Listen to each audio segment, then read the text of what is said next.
The next section that we want to cover is cell death, and basically the idea, before we actually jump into the topic, the idea to keep in mind is, so far we've talked about stress, and we said that when a cell or an organ is placed under stress, it may undergo growth adaptations.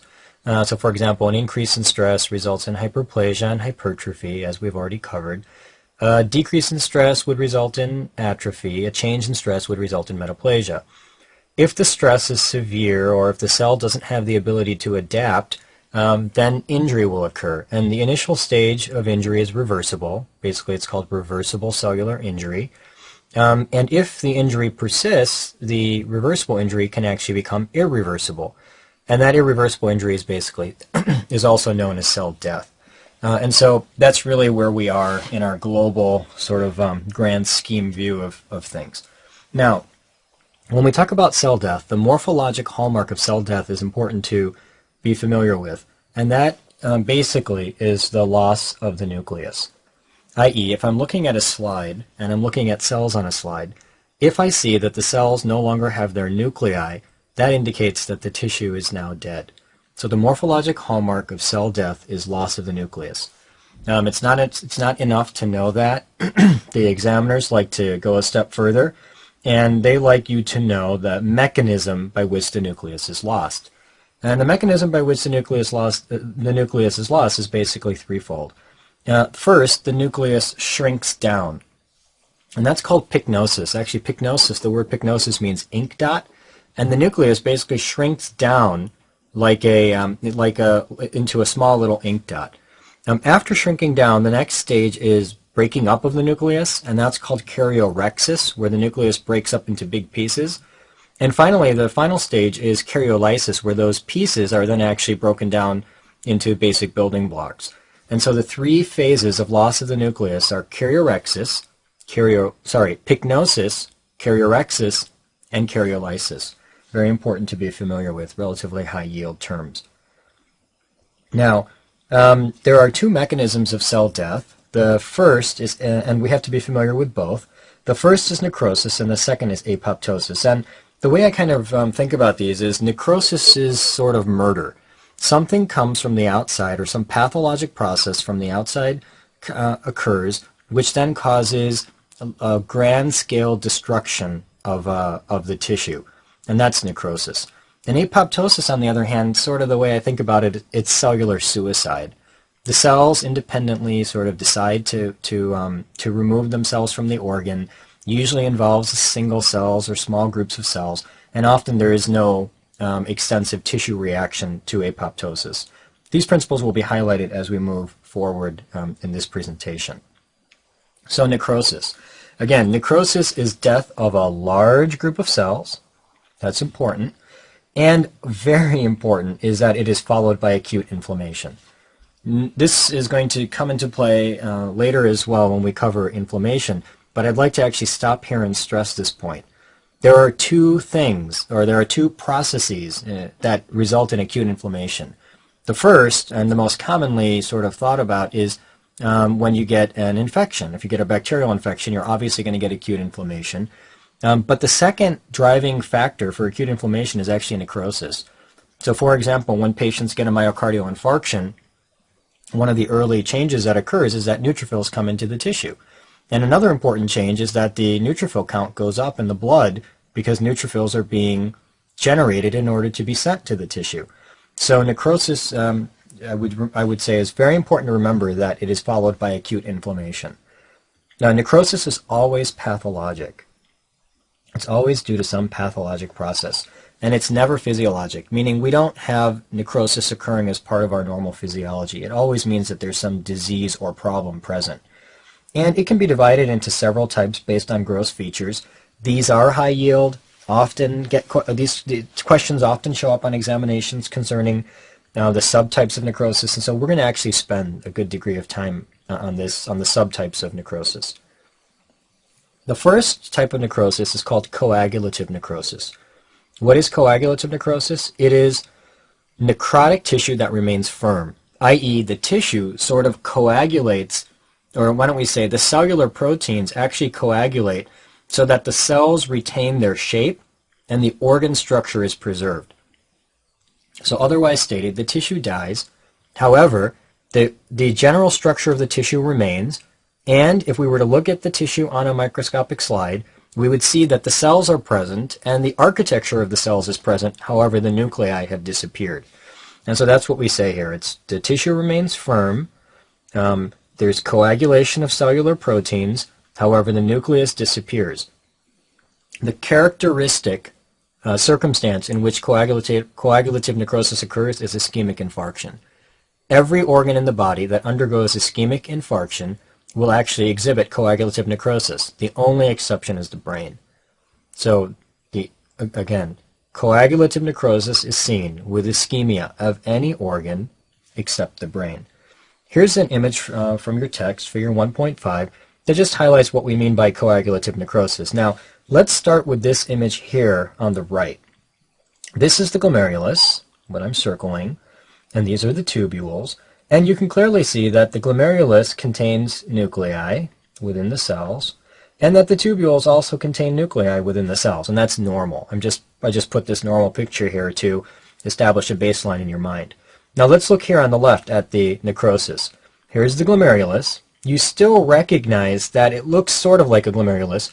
However, there are no nuclei within the cells. Here are the tubules. Still recognize that these are tubules. However, there are no nuclei, no blue nuclei within these cells. And so this histologic picture is characteristic of coagulative necrosis.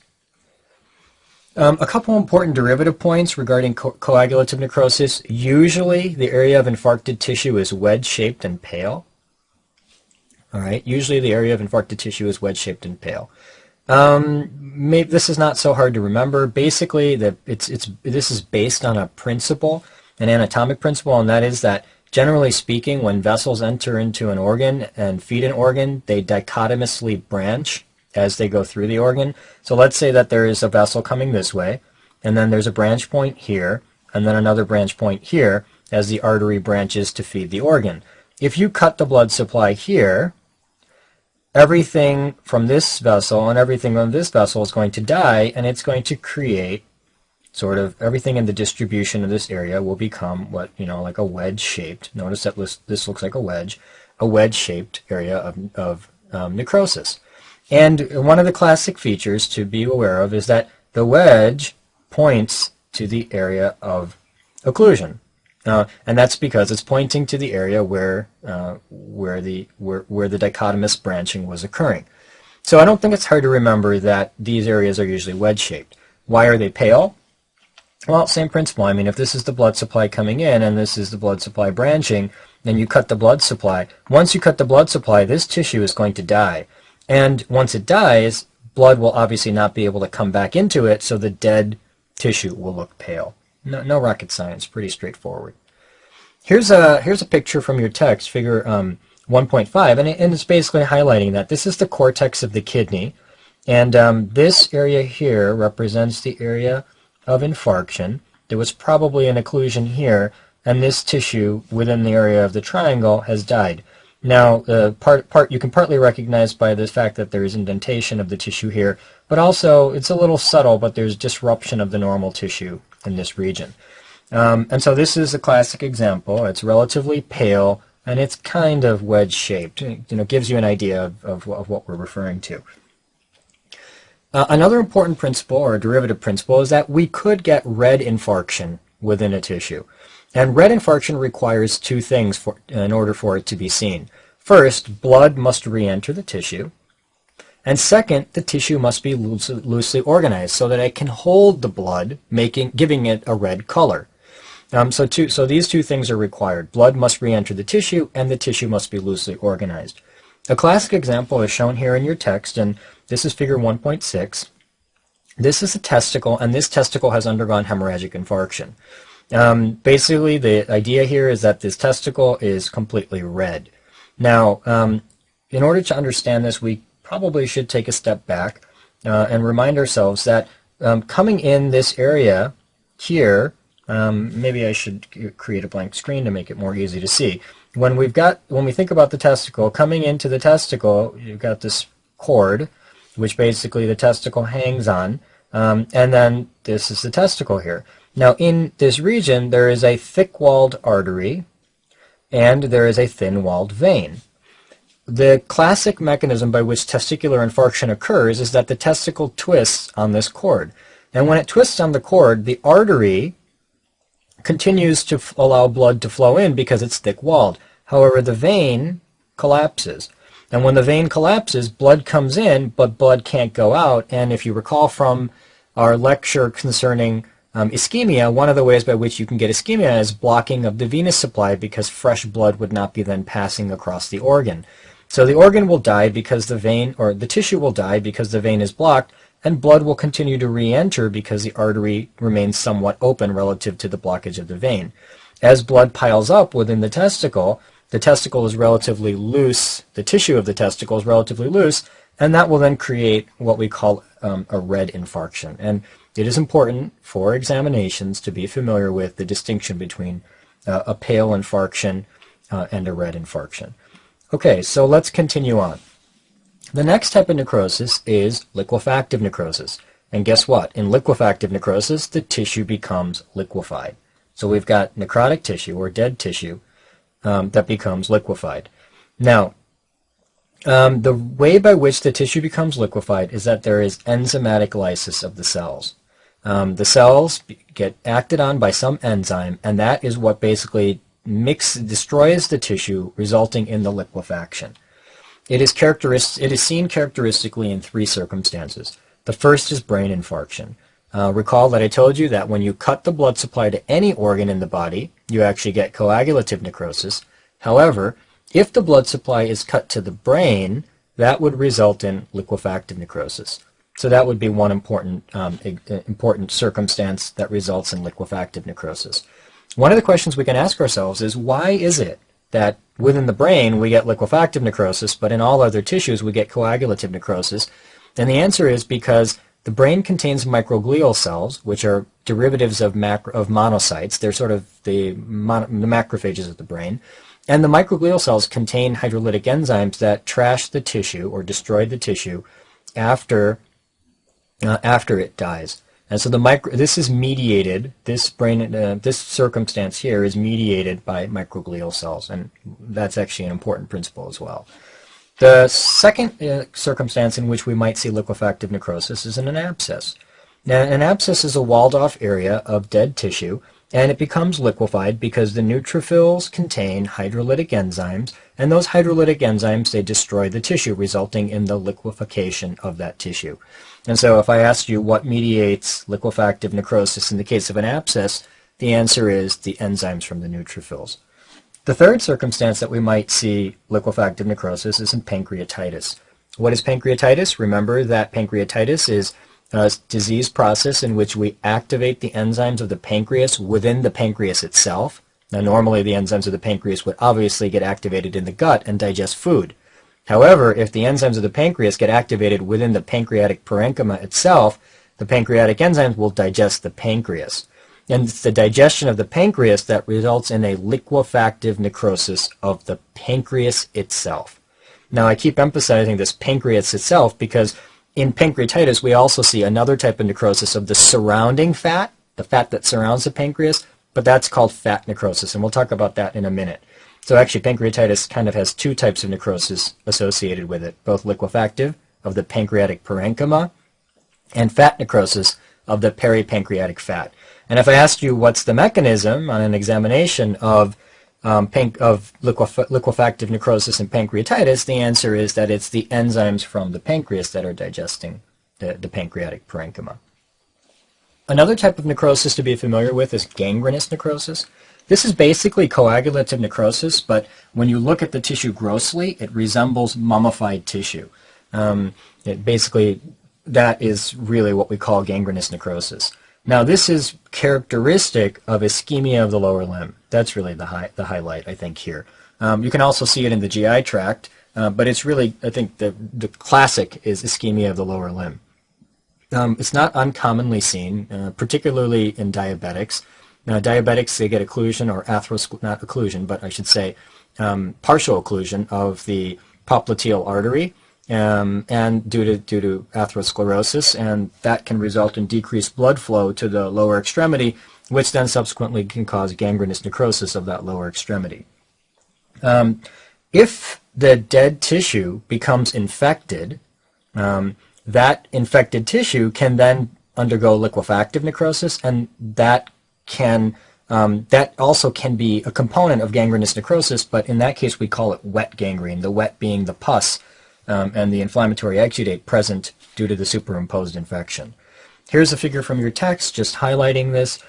Basically, this is a foot. I think this is of a diabetic patient, and it is just showing you the mummification or the gangrenous necrosis due to gangrenous necrosis of the extremity. And here it's a little more liquefactive, where it looks like there's some superimposed infection, which has resulted in focal liquefactive necrosis of that tissue. Sorry, tripping on my words. Okay. Caseous necrosis. This is another type of necrosis. It's characterized as a soft, friable, necrotic tissue with a quote-unquote cottage cheese-like appearance. I'm sure you've heard that term before. The way I think about this, it's a little strange, but this is the way I think about it. It's basically liquefactive necrosis with something mixed in. And the reason I think about it that way, it kind of goes back to cooking. If you've ever made a gravy, you know that you take something very liquidy, you add some flour. When you mix in the flour, that sort of thickens up the soup. So in the same way, in caseous necrosis, you've got an infection. It's creating liquefactive necrosis. However, you throw in there something that thickens up the soup, making it a little more cottage cheese-like in appearance. And so what thickens the soup? The wall of fungus, i.e. fungal infection, or mycobacterium, like TB. So this is really what results in caseous necrosis. It's characteristic of TB and fungal infection, in particular the granulomatous inflammation that's seen with fungus and TB. This is a classic example of caseous necrosis, and I'm highlighted here, as outlining here in red. This is the white cottage cheese appearance of caseous necrosis. Fat necrosis refers to necrosis of adipose tissue. It has a classic chalky white appearance. The reason it picks up this chalky white appearance is because when fat dies, fatty acids are released, and the fatty acids then have the ability to bind with calcium, which is a process called saponification. Important term to be familiar with, saponification. Basically what happens here is that when calcium deposits on that dead fat, it gives a white, chalky appearance to the tissue. Here's a classic example. This is a pancreas. This long extended organ is a pancreas, figure 1.9 from your text. And here we can see sort of these little white chalky deposits at the outer edge of this tissue, which is the fat surrounding the pancreas. And this would be a classic example of fat necrosis. Now, let me take a step back and remind you, because sometimes students can get confused. In pancreatitis, where you get chewing up of the pancreas by pancreatic enzymes, you get liquefactive necrosis of the pancreas, and you get fat necrosis of the peripancreatic fat. Again, so that's fat necrosis. Now, fat necrosis is classically seen in two regions, or with two processes. The first is trauma to fat, and the highest yield here would be breast. Trauma to the breast. The breast is a relatively fatty organ. It contains a lot of adipose tissue. Trauma to the breast, for example, if a woman is in a car accident and the breast is crushed against the steering column or steering wheel, that can result in fat necrosis, which would release fat. Now, that could result in destruction of the fat cells, release of the fatty acids, and calcium binding those fatty acids, resulting in the classic appearance of fat necrosis. So trauma to fat can release those fatty acids, resulting in fat necrosis. Probably it's important to also mention here that this really comes into play particularly in the breast because it can clinically present in two ways. One way by which fat necrosis can present, especially on exams, is as a mass. And basically when the fat necrosis occurs, there is often a giant cell reaction because of the inflammatory response to the fat. And so there can be a breast mass, a woman comes in, a biopsy is performed, and they might tell you on the exam that the biopsy shows giant cells, fat, and calcification. And so you would think about fat necrosis then. It's also important to be aware of fat necrosis in the breast because the way by which one of the ideas behind mammography is that we look for, one of the findings in mammography, I should say, is calcification. That's one of the abnormal findings. And the presence of calcification is sometimes an indicator of ductal carcinoma in situ. However, it can also be seen in benign circumstances like fat necrosis. A woman does not necessarily have to give a woman does not necessarily have to give a history of trauma for fat necrosis. It could have happened in a circumstance where maybe the woman would not even have been aware of trauma. For example, she's a softball player or plays a sport and happens to get hit with the ball on the chest, and that could result in fat necrosis of the breast. Another circumstance in which fat necrosis would be characteristic is the pancreatitis-mediated damage of peripancreatic fat, but I think I've really harped on that enough. Saponification, high-yield term and concept, I've already mentioned it. When fat is damaged, fatty acids are released, whether that be by trauma or by lipase from pancreatitis, and that allows the fat to join with calcium, and that's called saponification. And if you are interested in sort of a side point, this is the way by which soap is made as well. So the consumer soap that we purchase is actually made by the similar process of saponification.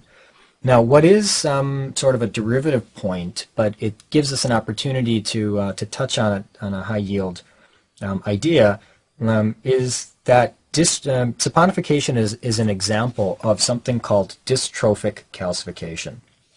So why don't I take a step back and just remind you that generally speaking, calcium does not deposit in tissues of the human body. When it deposits in tissues in the human body, there's really two underlying mechanisms by which that occurs. The first is dystrophic calcification, and the idea here is that there is a dead or dying tissue, and that dead or dying tissue becomes a nidus for the calcium to deposit. The serum calcium is normal, the serum phosphate is normal. However, calcium can deposit on the tissue because the tissue is dying. So one example of dystrophic calcification would be saponification, where you have dead fat, which then picks up the calcium. Another example of dystrophic calcification, as long as we're on the topic, would be psammoma bodies. So the psammoma bodies that we're so used to hearing about in papillary carcinoma of the thyroid and in meningiomas and in papillary serous carcinoma of the ovary, all of those are examples of dystrophic calcification. The tumor cells outgrow their blood supply, they're growing rapidly, they die, and it's on top of those dying cells that calcification occurs. Again, in dystrophic calcification, the serum calcium is normal, and the serum phosphate is also normal. Dystrophic calcification can be contrasted with another process which is called metastatic calcification. In metastatic calcification, the serum calcium or the serum phosphate, either one, is elevated, and the elevated serum calcium or elevated serum phosphate has the ability to force calcium into tissues, which then, based on its high concentration, can precipitate out as calcifications. That's called metastatic calcification, and it's always associated with a high serum calcium or a high serum phosphate. Now, let me just remind you that the term metastatic calcification doesn't mean that the patient has metastatic cancer. That's unfortunately sometimes confused by students. Metastatic calcification just means that the serum calcium is high throughout the blood, and therefore the calcium can deposit throughout all the tissues of the body. And so it kind of is metastatic. It so happens that one of the causes of a high serum calcium is metastatic cancer to the bone, which could then result in metastatic calcification due to the high serum calcium. However, I really want to make it clear that when we say metastatic calcification, what we mean is calcification that occurs in multiple tissues due to a high serum or a high phosphate. All right, so let's keep moving forward. Fibrinoid necrosis. This is another type of necrosis. It refers to necrotic damage of the blood vessel wall. Necrotic damage to the blood vessel wall. This damage results in leaking of proteins from the blood vessel into the wall, which then results in a bright pink staining on histology. So let me show you a picture. This is figure 1.10 in your text, and this is a blood vessel. Highlighted here, I'm outlining it for you. And you can clearly see that there is this bright pink staining to the wall of the blood vessel. This is an example of fibrinoid necrosis. Now let me take you a step back and remind you that this is characteristic of two pathologic processes. The first is malignant hypertension. Why don't we go back? What is malignant hypertension? Well, hypertension or high blood pressure can be divided into benign and malignant. Benign hypertension is a sort of low-grade hypertension that creates long-term progressive chronic damage to organs. Malignant hypertension is a very high blood pressure that presents with clinical findings such as headache, renal failure, papilledema, and is a medical emergency. One of the consequences of malignant hypertension is that the blood vessel wall can actually necrose due to the high pressure, and that's called fibrinoid necrosis, and that's an example, I should say, of fibrinoid necrosis. So very important to remember. Another example of fibrinoid necrosis is vasculitis. So in a subset of vasculitis, the characteristic finding would be fibrinoid necrosis, and we'll have a chance to discuss that when we do the blood vessel chapter. Now, I'd like to say one more thing. I'm trying to give you a classic question that might show up on an exam. Let's just ask you, in what circumstance would a 30-year-old woman present with fibrinoid necrosis? Now, the reason I ask this question is just sort of jog your memory and to stick a little point into your brain, and that is that, a 30-year-old woman would not normally have malignant hypertension, and the vast majority of 30-year-old women would not have vasculitis. But there is one circumstance in which a woman could get very high blood pressure, and that's preeclampsia. Now, what happens in preeclampsia? In preeclampsia, usually presents in the third trimester with an elevated blood pressure, often with proteinuria, and the consequence of preeclampsia is fibrinoid necrosis. Of what organ? Of the placenta. So fibrinoid necrosis of the placenta, of the placental blood vessels, is a consequence of preeclampsia. And believe me, that's a very commonly tested principle. Okay, so that really ends our discussion of necrosis. And now we're actually going to move on to apoptosis. Remember that I told you the way I sort of think about apoptosis is it's cellular suicide. It is energy dependent. The cell decides that it wants to purposely use energy to kill itself, and it's genetically programmed. It runs through a genetic program in order to destroy itself. Usually it involves single cells or small groups of cells, as opposed to necrosis, which involves a large group of cells. A few classic examples to be familiar with. The endometrium, when it actually sheds via apoptosis during the menstrual cycle. During embryogenesis, cells are often removed, and that removal of cells occurs via apoptosis. Now, for example, the spaces that are present between your fingers and toes, that occurs by removal of tissue via apoptosis. And sometimes you'll see patients with something called syndactyly, where there are two toes stuck together, and that is because apoptosis did not occur during embryogenesis for that in that particular tissue. And a third classic example of apoptosis would be the killing of virally infected cells by CD8 positive T cells. Now, recall that when virus infects a cell, the proteins of that virus are actually produced by the genetic machinery of the cell, and therefore, because these are endogenous proteins, they'll be expressed on MHC class I. MHC class I is present on all nucleated cells and platelets, and it expresses endogenous protein. MHC class I, once it expresses this viral proteins, will be recognized by CD8 positive T cells, and the CD8 positive T cells, the means by which they kill virally infected cells, is actually apoptosis. So that becomes relatively high yield. The morphology of apoptosis. Let's go back and remind ourselves of the meaning of the word apoptosis. Apoptosis means the falling of leaves. It's a Greek term that means the falling of leaves. And so the idea is that let's pretend that this is the cell, and the cell is going to die. Well, the way by which the cell dies is that this cell eventually shrinks, the nucleus in the cell shrinks, and then eventually little pieces of the cell sort of butt off and fall off the cell as if leaves are falling from a tree. And so the word apoptosis means the falling of leaves, and when the cell eventually dies and breaks up, you see the falling of pieces, falling off of pieces of the cell. So that's the name apoptosis. Now, from this image that I just drew, you get the idea that a couple things have to happen. First of all, the cell has to shrink, and when the cell shrinks, it becomes very pink because the cytoplasm gets concentrated within that cell. The second is that the nucleus has to condense or shrink, and then it has to fragment. And the third is that the apoptotic bodies will fall off from the cell, and it's important to remember that these apoptotic bodies are removed by macrophages. Apoptotic bodies are removed by macrophages. There is no inflammation, no acute inflammation that follows apoptosis. And this is important because it's a contrasting point against necrosis. Remember that necrosis is followed by acute inflammation, whereas apoptosis, which is not followed by inflammation.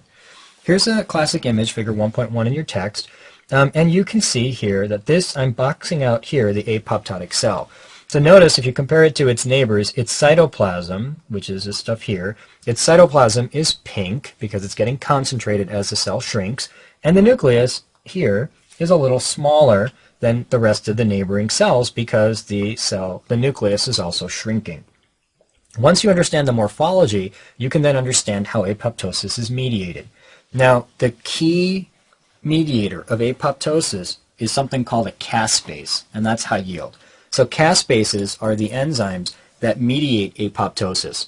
And what do? They do a couple things. Number one, they activate proteases. And why do they activate proteases? Because the cytoskeleton needs to be broken down.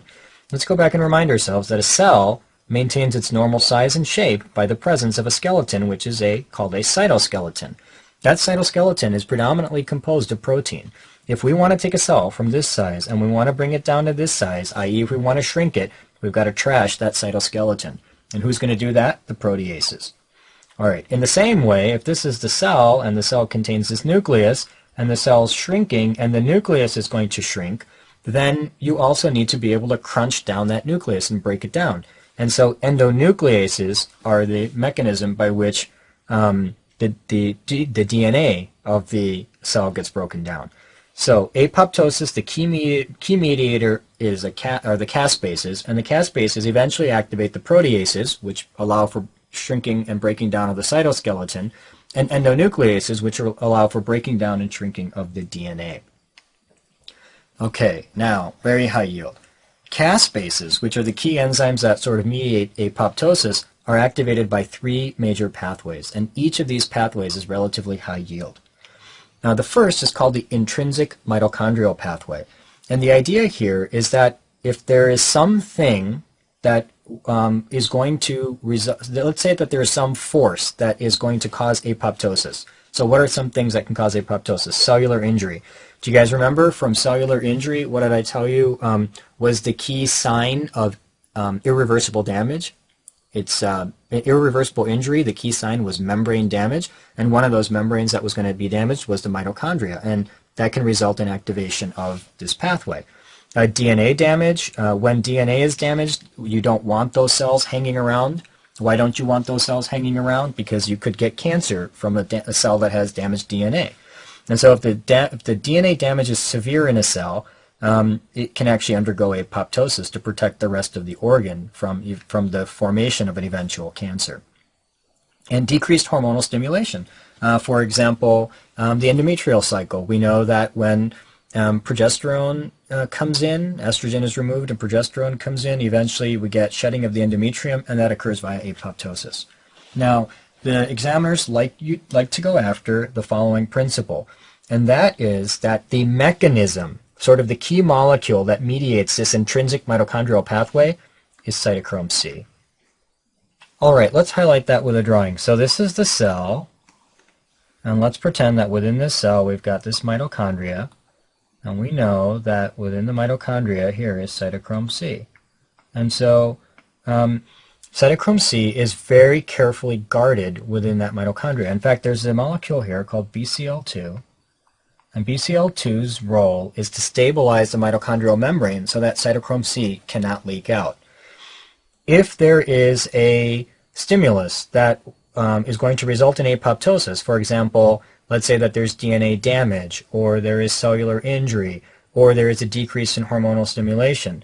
What will happen is that BCL2 will get knocked out, and when BCL2 gets knocked out, cytochrome C can leak out from the mitochondria into the cytoplasm and can activate the caspases necessary to drive apoptosis further. So this idea of cytochrome C and BCL2 is a relatively high-yield principle. The next way by which apoptosis can be activated, or in particular the caspases can be activated, is the extrinsic receptor ligand pathway. The basic idea here is that something from the outside world binds a receptor on the cell, which then activates apoptosis. And the classic example, and the one that probably we should focus on, is Fas ligand binding Fas death receptor on the target cell. The best example I think of this is and it requires a little review of immunology, is to go back and remind ourselves that T cells are actually born in the bone marrow, and once they're produced in the bone marrow, they go to the thymus to be educated. And when they're educated in the thymus, they actually have to go through 2 layers of testing. The first is called positive selection. Positive selection, they get asked the question, do you, i.e. the T cell, have the ability to bind self-antigen plus MHC?